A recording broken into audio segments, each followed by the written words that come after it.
الحمد لله الذي خلق السماوات والأرض في 6 أيام الذي خلق الإنسان وعلمه البيان ونستعينه ونستغفره ونعوذ بالله من شرور أنفسنا ومن سيئات أعمالنا من يهده الله فلا مضل له ومن يضلله فلا هادي له ونشهد أن لا إله إلا الله وأن محمدا عبده ورسوله أما بعد فقد قال الله تعالى في كلامه المجيد والفرقان الحميد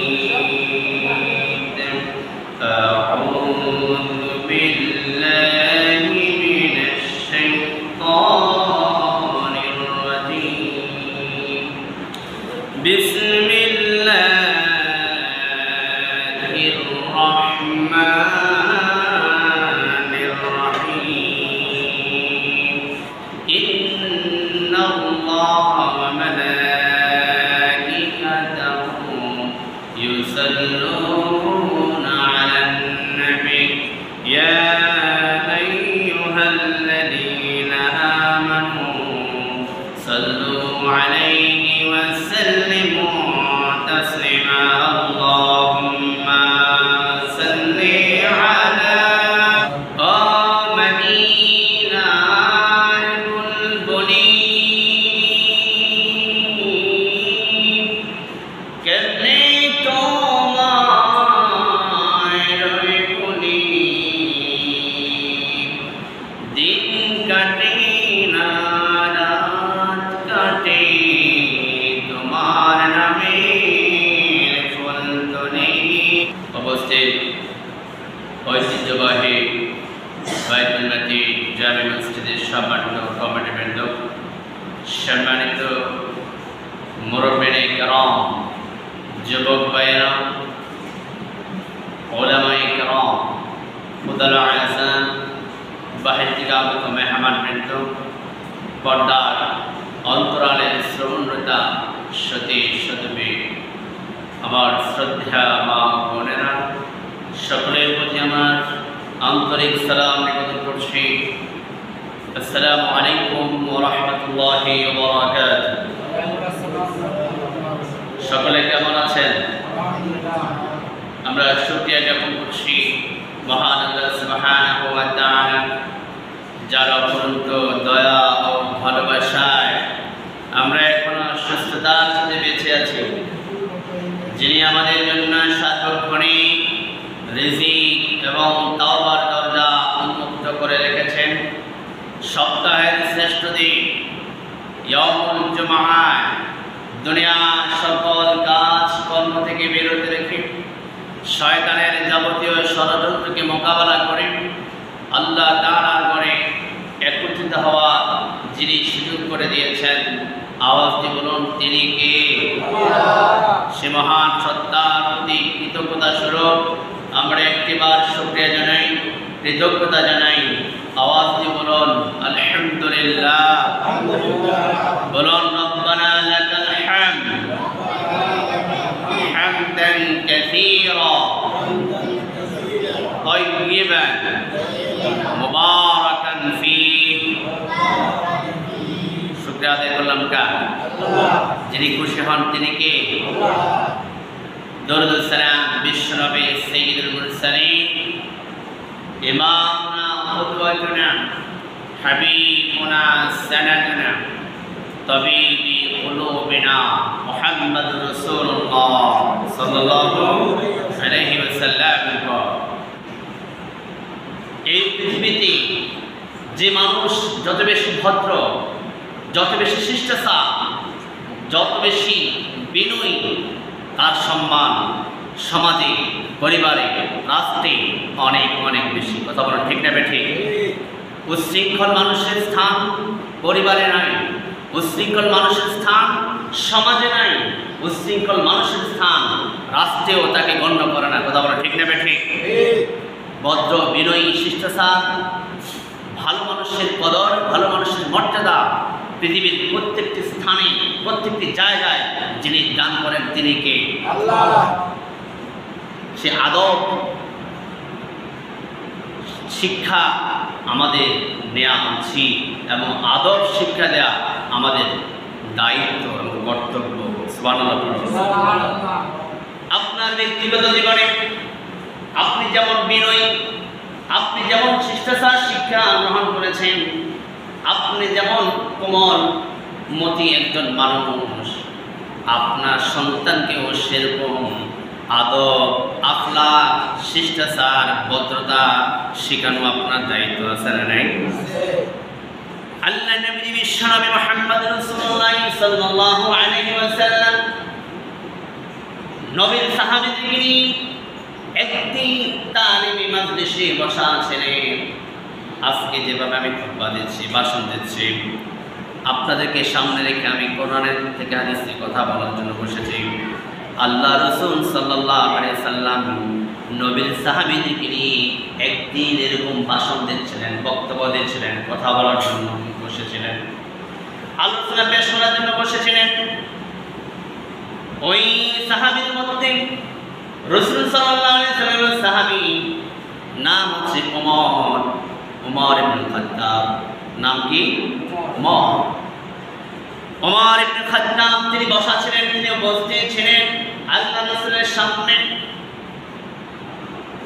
in the time আল্লাহর পক্ষ থেকে একজন ব্যক্তি এসেছেন, ওমর ফারুক রাদিয়াল্লাহু তাআলা আনহু হাদিস বর্ণনা করলেন, মুসলিম শরীফের হাদিস।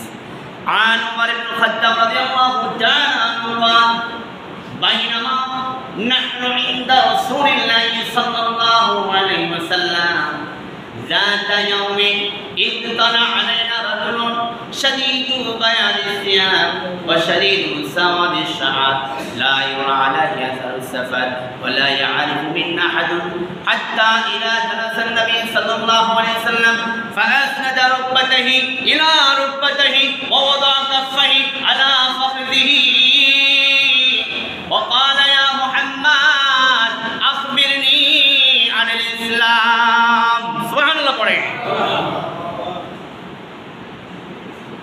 আমার নবী সাহাবীদেরকে নিয়ে তালিমি মাজলিসে বসা ছিলেন। এমন সময় বাইনামা নাহনু ইনদা রাসূলিল্লাহি সাল্লাল্লাহু আলাইহি ওয়াসাল্লাম যাতা ইয়াউমিন, ওমর ফারুক বলছেন যাতা ইয়াউমিন ইদ তালা আলাইনা, এমন একটা সময় একদিন আমাদের মাঝে একজন ব্যক্তি উপস্থিত। সুবহানাল্লাহ। তলা মানে উদিত হওয়া, এখানে তলা শব্দটা হচ্ছে আগমন করা। রাজুলুন শাদীদু বায়াদিস সিয়াব, এমন একজন পুরুষ এসেছেন, এমন একজন ব্যক্তি এসেছেন, ওই ব্যক্তি পুরা দেহের ভিতরে সাদা পোশাক। পুরা দেহের মধ্যে সাদা পোশাক, পুরা দেহের মধ্যে সাদা পোশাক। শাদীদু বায়াদিস সিয়াব ওয়া শাদীদু সাওয়াদিশ শা'র, এবং তার মাথার চুলগুলো একেবারে নিখুঁত কালো। হাদিসে জিবরিল আলোচনা করছে না, খেয়াল করুন। হাদিসে জিবরিল একজন ব্যক্তি রাসূলের সামনে আসলেন, ওমর ফারুক বললেন ওই ব্যক্তিটার পুরা পরনের সাদা পোশাক ছিল এবং ওই ব্যক্তির মাথার চুলগুলো একেবারে নিখুঁত কালো, একটা চুলও সাদা ছিল না। কি আজীব বিষয়, আমরা লোকটাকে কেউ চিনি না, আমরা কেউ চিনি না। আবু বকর, ওমর, ওসমান, আলী, তালহা, জুবাইর, আব্দুল্লাহ আল্লাহ যত সাহাবী ছিলেন কোন সাহাবী লোকটাকে ছিলেন না। লা ইউরা আলাইহি আযারুস সাফার ওয়ালা ইয়ারিফু মিন্না আহাদুন হাত্তা নাযালা নবী সাল্লাল্লাহু আলাইহি ওয়াসাল্লাম। আর এই লোকটাকে আমরা কেউ চিনি না, এই লোকটাকে আমরা কখনো দেখি নাই, এবং এই লোকটাদের মুসাফির তার কোনো চিহ্ন নাই। সুবহানাল্লাহ পড়ে সেটা মুসাফির প্রতীক এসেছে, তার কোনো চিহ্ন নাই, আলামত নাই। ইন দ্য টাইম ওই লোকটা এসে, আমরা যেভাবে তাশাহুদে বসি, সবাই আমাদের খেয়াল করুন, আমরা যেভাবে তাশাহুদে বসি, ওই লোকটা আমার রাসূল সাল্লাল্লাহু আলাইহি ওয়াসাল্লামের সামনে এভাবে বসে গেলেন, যেভাবে আমাদের সভাপতি মহোদয় বসা এখানে এভাবে বসে গেলেন। হাত্তা জালাসান নবী সাল্লাল্লাহু আলাইহি ওয়াসাল্লাম ফাআসনাদা রুকবাতাহি ইলা রুকবাতাই, রাসূল সাল্লাল্লাহু আলাইহি ওয়াসাল্লামের দুই হাঁটু এবং ওই ব্যক্তির হাঁটু একসাথে করলেন। ওয়াদা আফাইয়ালা ফাকিহি, ওই লোকটা তারপরে আমার নবীর পুরো মুবারকে এভাবে হাতটা রাখলেন। সুবহানাল্লাহ। যে লোকটা এসেছেন তাকে কেউ ছিলেন না, তার কোনো সফরে আলামত নাই, তার পরনে সাদা পোশাক, মাথায় চুলগুলো নিকোষ কালো। ওই লোকটা এসে আমার নবীর সামনে বসলেন, বসার পরে নবীর হাঁটু মোবারকের উপরে, পুরো মোবারকের উপরে দুটি হাত রাখলেন। সুবহানাল্লাহ। কত বিনয় আদব, উস্তাদের সামনে গেলে কত বিনয় সহিত বসতে হয়, এটা আদব শিষ্টাচার। বাবার সামনে সন্তান যখন বসবে তখন সন্তান আদবের সহিত বসবে। বাবা যদি কোনো চেয়ারে থাকে সন্তান নিচে বসবে। ওস্তাদ যখন তোমার সামনে বসতে হয়ে যায়, ওস্তাদ যেখানে বসে তুমি নিচে বসবা। ওস্তাদকে তুমি স্বাগত জানাবা, ওয়েলকাম জানাবা। তোমার ইমাম যখন তোমার সামনে বসতে হবে তখন ইমামকে তুমি শ্রদ্ধা করবা, সম্মান করবা। এটা বিশ্বনবীর সুন্নাহ। সুবহানাল্লাহ পড়ে। এই ব্যক্তিটা নবীর সামনে বসা বসছি। فأسند ركبتيه إلى ركبتيه ووضع كفيه فخذه এখন তারপর বললেন وقال يا محمد أخبرني عن الإسلام। সুবহানাল্লাহ পড়ে। তাহলে জিবরিল রাসূল সাল্লাল্লাহু আলাইহি ওয়াসাল্লামের সামনে আসলেন, উরু মুবারকে হাত রেখে এভাবে হাত রাখলেন রাসূল সাল্লাল্লাহু উরু মুবারকে। হাদিসে সেই কথা এসেছে, এভাবে হাত থেকে বললেন ফাখবিরনি আনিল ইসলাম, আমাকে ইসলাম সম্পর্কে জানিয়ে দিন। সুবহানাল্লাহ পড়েন। আমার নবী বলেছেন আল ইসলামু আন তাশহাদা আল্লা ইলাহা ইল্লাল্লাহ ওয়া আন্না মুহাম্মাদার রাসূলুল্লাহ ওয়া ইকামিস সালাহ ওয়া ইতাইজ যাকাহ ওয়া সাওম রমাদান وتحج البيت من استطاع إليه سبيلا। আমার রাসূল বলছেন ইসলাম পাঁচটি ভিত্তির উপরে, পাঁচটি ব্যানার উপরে প্রতিষ্ঠিত। সুবহানাল্লাহ পড়েন। কয়টি খুঁটি? পাঁচটি। কয়টি খুঁটি? ঈমান, আন তাশহাদা আল্লা ইলাহা ইল্লাল্লাহ ওয়া আন্না মুহাম্মাদার রাসূলুল্লাহ ওয়া ইকামিস সালাহ। ঈমানের পরে নামাজ কায়েম করতে হবে। এটা ইসলামের ভিত্তি। এখন আপনাকে নামাজ কায়েম করতে হবে। নামাজ পড়ার জন্য কোরআনে হাদিসে কোথাও বলেন নাই নামাজ পড়ো, বরং আল্লাহ কোরআনে যত জায়গায় বলেছেন আকিমুস সালাহ, নামাজ কায়েম করো। ছোট্ট একটু জানলে বলবেন, এই এলাকার ভিতরে যখন বিদ্যুতের সমস্যা দেখা দেয়, আপনারা সকলে মিলে বিদ্যুৎ সমাধানের জন্য বিদ্যুৎ অফিসে টেলিফোন করেন অথবা সরাসরি যোগাযোগ করেন, ঠিক না ঠিক? গ্যাসের কোনো সমস্যা হলে গ্যাস কর্তৃপক্ষের কাছে আপনারা টেলিফোন করেন অথবা সরাসরি যোগাযোগ করেন সকলে মিলে।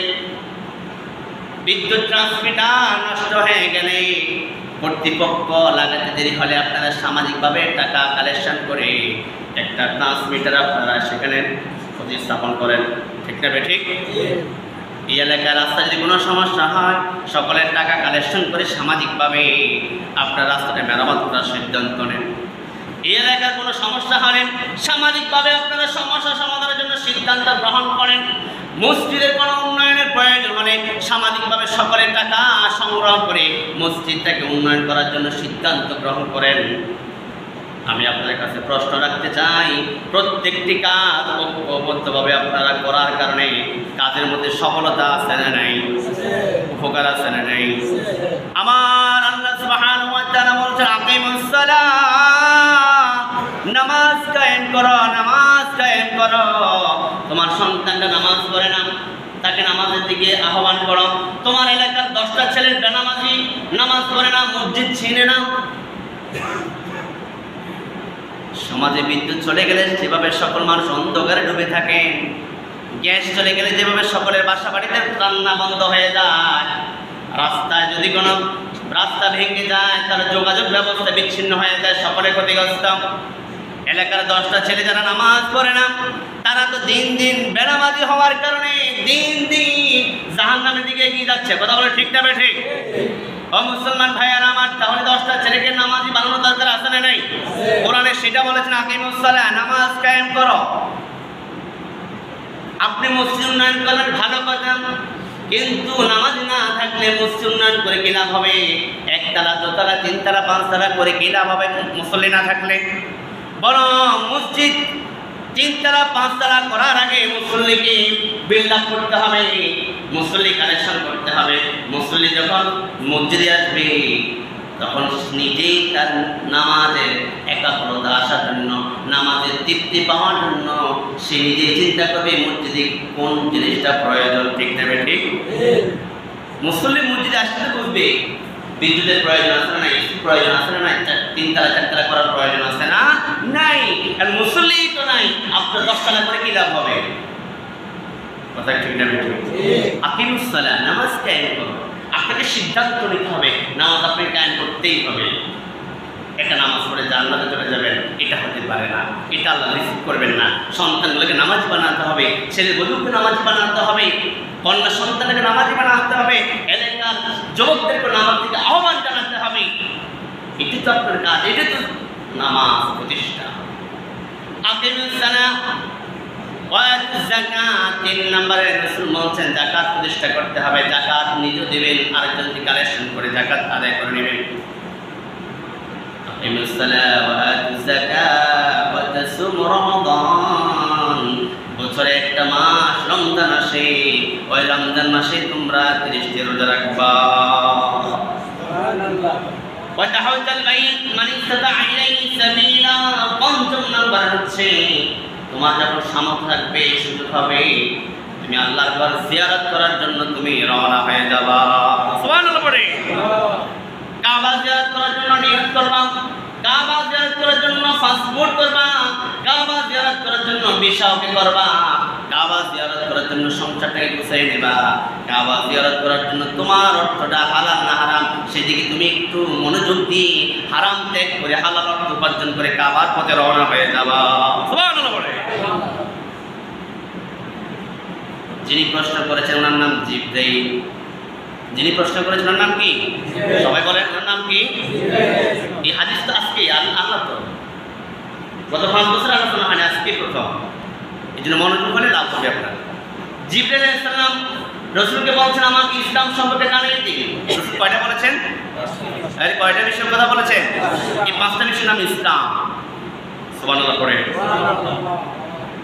5টি বিষয় স্বীকার করলে আপনি মুসলিম, ঈমান থাকলে আপনি মুমিন, তাকওয়া থাকলে মুত্তাকি, হৃদয়ে ইহসান থাকলে আপনি মুহসিন। সুবহানাল্লাহ পড়ে। মুসলিম, মুমিন, মুত্তাকি, মুহসিন, 4টি কোরআনে এসেছে। আমার সাথে বলে মুসলিম, মুসলিম, মুমিন, মুত্তাকি, মুহসিন। 4 নম্বর হচ্ছে মুহসিনটা অনেক পাওয়ার, অনেক পাওয়ার। বন্ধুরা আমার দেখেন, জিবরাইল নিজে রাসূলকে প্রশ্ন করলেন, আমার রাসূল উত্তর দেওয়ার পরে জিবরাইল আমিন বললেন সাদ্দাক্তা, রাসূল আপনি যা বলেছেন তা সত্য বলেছেন। জিবরাইল নিজে প্রশ্ন করলেন, আবার নিজে উত্তর দিলেন সাদ্দাক্তা, আপনি যা বলেছেন তা সত্য বলেছেন। সুবহানাল্লাহ পড়ে। এখন বলেন, যিনি প্রশ্ন করে উত্তরটা সত্যায়ন করতে পারে ওনার জ্ঞান কম না বেশি? প্রশ্নকারী যেমন সত্যায়ন করছে আপনি যা বলছেন সত্য বলেছেন, তার মানে কোনো ছাত্র যখন শিক্ষককে প্রশ্ন করে ওই ছাত্রের যদি ওই বিষয়টা জানা থাকে তখন হ্যাঁ বলে আমার উস্তাদ সঠিকটাই বলেছে, ঠিক না ঠিক? সাদ্দাক্তা, আপনি যা বলেছেন সত্য বলেছেন। এখন তারপর সে কি বলছেন? জিবরিল তার এখন ওমর ফারুক ছিলেন, উসমান ছিলেন, আবু বকর ছিলেন, তালহা ছিলেন, জুবাইর ছিলেন, অসংখ্য সাহাবী ছিলেন। ওমর ফারুক বলছেন ফাআজিবনা লাহু ইয়াসআলুহু ওয়া ইউসাদ্দিকুহু, আশ্চর্য বিষয়, যিনি প্রশ্ন করেছেন তিনি আবার সত্যায়িত করেছেন। সুবহানাল্লাহ পড়েন।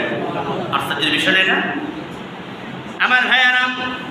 তারপরে জিবরিল আমিন বিশ্বনবীর কাছে বললেন ফাখবিরনি আনিল ঈমান, ঈমানটা কি জিনিস আমি তো জানি না, আমার এটা জানাই দেন, এই সংবাদটা দেন। আমার রাসূল বলছেন আন তুমিনা বিল্লাহি ওয়া মালাইকাতিহি ওয়া কুতুবিহি ওয়া রুসুলিহি ওয়াল ইয়াউমিল আখিরি ওয়া কদরিহি ওয়া খায়রিহি ওয়া শাররিহি। আমার নবীজি বলছেন ঈমান হচ্ছে আল্লাহর প্রতি বিশ্বাস, ঈমান হচ্ছে ফেরেশতার প্রতি বিশ্বাস, ঈমান হচ্ছে কিতাবের প্রতি বিশ্বাস, ঈমান হচ্ছে আখিরাতের প্রতি বিশ্বাস, ঈমান হচ্ছে বিল কদরি খায়রি ওয়া শাররিহি, ভালো মন্দের উপরে বিশ্বাস। সুবহানাল্লাহ পড়ে। আপনার জীবনে কখনো ভালো হবে, কখনো খারাপ হবে, কখনো আপনি দুঃখে থাকবেন, কখনো কষ্টে থাকবেন, কখনো আনন্দে থাকবেন, দুইটার উপরে বিশ্বাস করতে হবে, ঠিক না ঠিক? ইন্নামাল উসরি ইউসরা, আল্লাহ কোরআনে সূরা আল-নাসর মধ্যে বলেছেন সুখের পরে দুঃখ, আবার দুঃখের পরে সুখ। যেহেতু আল্লাহ কোরআনে কোট করে দিয়েছেন যখন আপনি সুখী হবেন তখন আল্লাহর উপর বিশ্বাস করতে হবে, আবার যখন আপনি ব্যথিত হবেন কষ্টে থাকবেন তখন আল্লাহর উপরে ইস্তেকামাত থাকতে হবে। সুবহানাল্লাহ বলুন। সুখ দুঃখ কার থেকে আসে? আর যদি সুখ দুঃখ কার থেকে আসে এটা তো বিশ্বাস স্থাপন করতে হবে যে আল্লাহই দুঃখের মালিক, আল্লাহই সুখের মালিক, আল্লাহই রাজা বানায়, আবার আল্লাহই ফকির মিসকিন বানায়, ঠিক না ঠিক? আল্লাহই সুস্থ রাখেন, আবার আল্লাহই অসুস্থ দান করেন, এটা আপনার উপর আল্লাহর উপর বিশ্বাস করতে হবে। সুবহানাল্লাহ। জিবরিল আমিন কি বললেন? তারপরে বললেন ক্বালা সাদ্দাক্তা, দেখেন জিবরিল আমিন এটাও বললেন আপনি যা বলেছেন সত্য বলেছেন। জিবরিল আমিন বললেন ফাখবিরনি আনিল ইহসান। জিবরিল আমিন আল্লাহ রাসূলকে প্রশ্ন করলেন আমার ইহসান সম্পর্কে জানায়া দিন। সুবহানাল্লাহ পড়েন। কি সম্পর্কে? ইহসান। কি সম্পর্কে? প্রথম নম্বর প্রশ্ন ইসলাম। প্রথম নম্বর প্রশ্ন কি? ইসলাম। প্রথম নম্বর প্রশ্ন ইসলাম। দ্বিতীয় নম্বর প্রশ্ন ঈমান। দ্বিতীয় নম্বর প্রশ্ন ঈমান। সুবহানাল্লাহ। তৃতীয় নম্বর প্রশ্ন ইহসান। আলোচনা শুরু করেছিলাম মুসলিম, মুমিন, মুত্তাকি, মুহসিন। মুসলিম গেল, ঈমান গেল, এখন আসছে মুহসিন। ইহসান ফাখবিরনি আনিল ইহসান। ইহসান সম্পর্কে আমাকে জানাই। আমার রাসূল বলছেন قال النبي صلى الله عليه وسلم أن تعبد الله كأنك تراه فإن لم تكن تراه فإنه يراك। ইহসান হচ্ছে তুমি যখন আল্লাহর সামনে দাঁড়াবা, আন তা'বুদাল্লাহ, যখন আল্লাহর গোলামি করার জন্য দাঁড়াবা, তুমি নিজেকে মনে করো আন তা'বুদাল্লাহ কান্নাকা তারাহু, তুমি আল্লাহকে দেখছো এমন অনুভূতি নিয়ে তুমি তোমার জায়নামাজে দাঁড়িয়ে যাবা। আপনি যখন জায়নামাজে দাঁড়াবেন, মসজিদে দাঁড়াবেন, আল্লাহর সামনে নামাজে, রাসূল বলছেন এমন অনুভূতি নিয়ে দাঁড়াবা তুমি আল্লাহকে দেখছো। আসসালাতু মিরাজুল মুমিন, মুমিনের জন্য নামাজটা হচ্ছে মেরাজ। সুবহানাল্লাহ পড়ে। আমার রাসূল মেরাজে গেলেন, সেখানে আল্লাহর সাথে সাক্ষাৎ, আল্লাহর সাথে কথাবার্তা বললেন, আলোচনা হলো। দীর্ঘ আলোচনার পরে তো আমরা 5 ওয়াক্ত নামাজ পেয়েছি, কথা বলা ঠিক না ঠিক? সেই 5 ওয়াক্ত নামাজের বিষয়ে আমার রাসূল বলেন সালাতু মিরাজুল মুমিন, নামাজটা হচ্ছে মুমিনের জন্য মেরাজ। এই জন্য আমার রাসূল বলেন আল্লাহর সামনে দাঁড়াবা, এই অনুভূতিতে দাঁড়াবা তুমি আল্লাহকে দেখছো। যদি এটা মনে হয় তুমি আল্লাহকে দেখছো না, তবে এটা মনে রেখো আল্লাহ তোমাকে দেখছে। সুবহানাল্লাহ পড়ে। একজন ইমানদার যখন এই জায়গায় দাঁড়িয়ে যায় অনুভূতিটা কত বেশি থাকে, অনুভূতিটা কত বেশি থাকে। ছোট্ট একটি ঘটনা বলে আলোচনা শেষ করতে চাই। আমার নবীজির সাহাবী ওমর ইবনে আব্দুল আজিজ ওনার স্ত্রী ফাতেমা বিনতে আব্দুল মালিক, ফাতেমা বিনতে আব্দুল মালিক ওমর ইবনে আব্দুল আজিজের ব্যক্তিগত রুমে একদিন প্রবেশ করলেন। স্ত্রী স্বামীর রুমে যেতে অনুমতি লাগে না। সুবহানাল্লাহ বলেন। স্বামী স্ত্রীর রুমে যেতে অনুমতি লাগে না, তবে স্ত্রী অনেক সময় অনুমতির জন্য নিতে হয়। স্ত্রী এমন একটা প্রেক্ষাপটে আছে, হয়তো বা তাৎক্ষণিক স্বামীর কাছে সেই আচরণটা ভালো না লাগতে পারে, এই জন্য একটু অনুমতি নেয়া। স্বামী এমন একটা প্রেক্ষাপটে থাকেন, স্ত্রী অনুমতি দিতে হয়, এই জন্য ওই সময় আচরণটা হয়তো বা স্বামীর কাছে ভালো না লাগতে পারে, এই জন্য অনুমতি নেয়া। কিন্তু আসলে অনুমতি না নিলেও কোনো সমস্যা নাই। সুবহানাল্লাহ। অনুমতিটা একটা শিষ্টাচার, ভদ্রতা। স্বামীদের পার্সোনালি কিছু কাজ থাকে না রুমের মধ্যে, যেন আপনার টাকার কথা বললাম, ব্যক্তিগত টাকা আপনার আছে, যেটা আপনি মনে করছেন আপনি স্ত্রী এই মুহূর্তে জানা দরকার নেই, সে আপনার অনুমতি ছাড়া আপনার সামনে চলে গেলে খারাপ লাগতে পারে না? এই খারাপ লাগা থেকে বাঁচার জন্য অনুমতি নিয়ে আসছেন না। কিন্তু এমনিতেই স্ত্রীর কাছে স্বামীর কোনো কিছু গোপন নাই, স্বামীর কাছে স্ত্রীর কোনো গোপন নাই। ফাতেমা বিনতে আব্দুল মালিক ওমর ইবনে আব্দুল আজিজের স্ত্রী, ওনার পক্ষে গেলেন একদিন, দেখলেন ওমর ইবনে আব্দুল আজিজ নামাজের জায়নামাজ দাঁড়িয়ে নামাজ পড়ছেন আর অঝরে চিৎকার দিয়ে অঝরে কান্না করছেন। সুবহানাল্লাহ। নামাজে কান্না করা যায়। কখন কান্না করা যায়? যখন আপনার নামাজের কোরআনের আয়াতটা আপনার চোখের সামনে ঢালবে, আয়াতের অর্থগুলো যখন আপনার সামনে বেশি উঠবে, তখন আপনার ভয়ে আপনার চোখের পানি ঝরবে। এই সময় চোখের পানি ঝরলে নামাজের কোনো ক্ষতি হবে না। সুবহানাল্লাহ পড়ে। আপনার কবরের কথা মনে পড়ে গেল, হাসরের কথা মনে পড়ে গেল নামাজের মধ্যে, ওই সময়তে আপনি কান্না করেন, তেলাওয়াত করছেন, আবার চোখের পানি ঝরছে, ওই সময় নামাজের এক বিন্দু পরিমাণ ক্ষতি হবে না, বরং ওই সময় নামাজের ভিতরে অনেক অনেক বেশি তৃপ্তি পাওয়া যাবে। সুবহানাল্লাহ পড়ে। ওমর ইবনে আব্দুল আজিজ নামাজের মধ্যে যে কান্না করছিলেন, ফাতেমা বিনতে আব্দুল মালিক অপেক্ষা করলেন।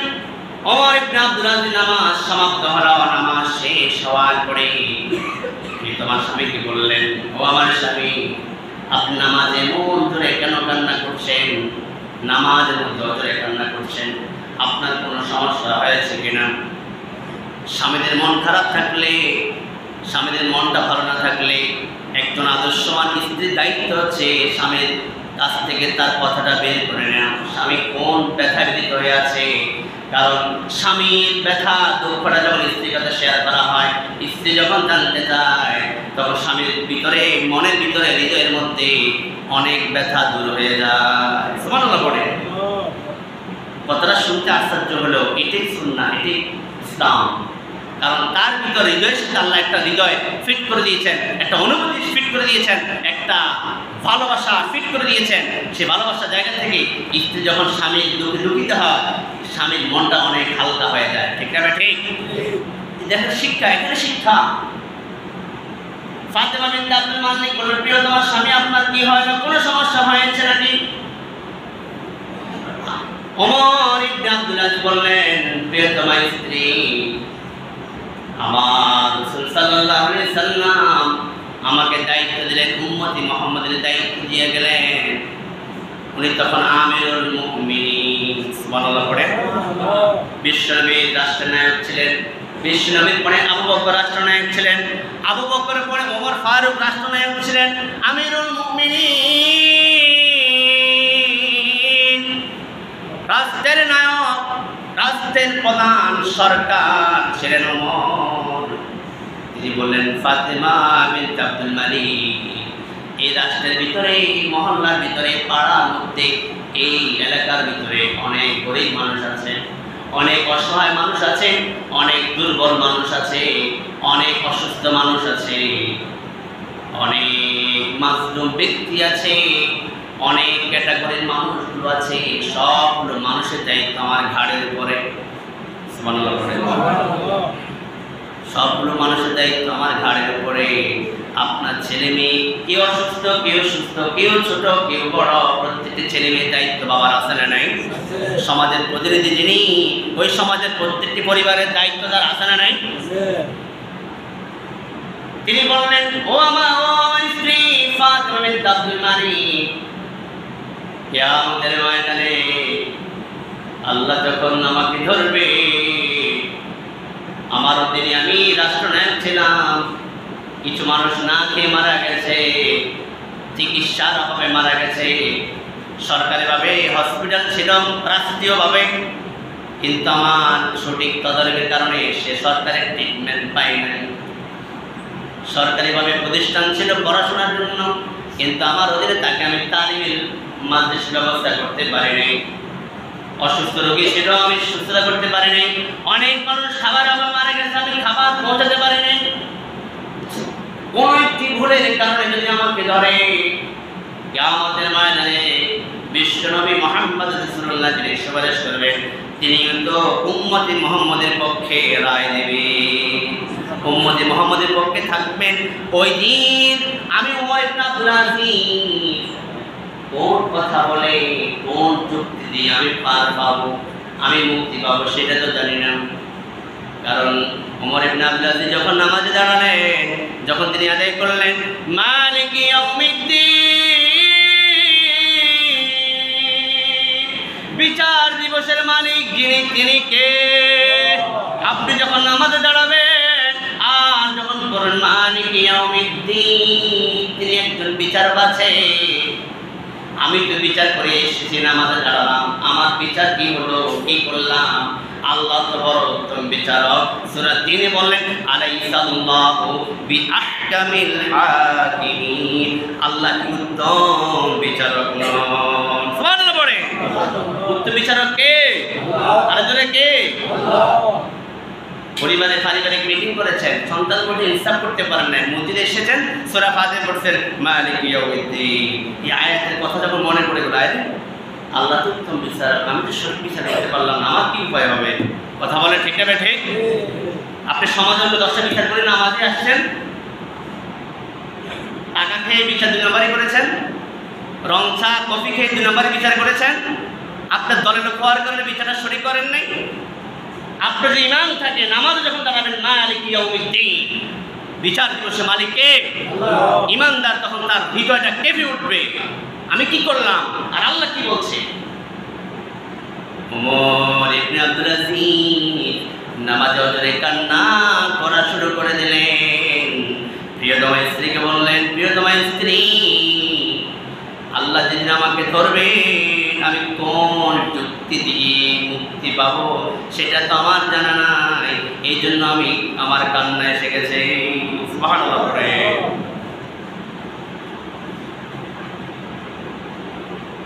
আনতা আউদাল্লাহ কান্নাহু তারাক, আমার নবী বলছেন ফাইলাম তাকুন তারাহু ফাইন্নাহু ইয়ারা, যদি তুমি আল্লাহকে দেখতে না পাও মনে রেখো আল্লাহ তোমাকে দেখছেন।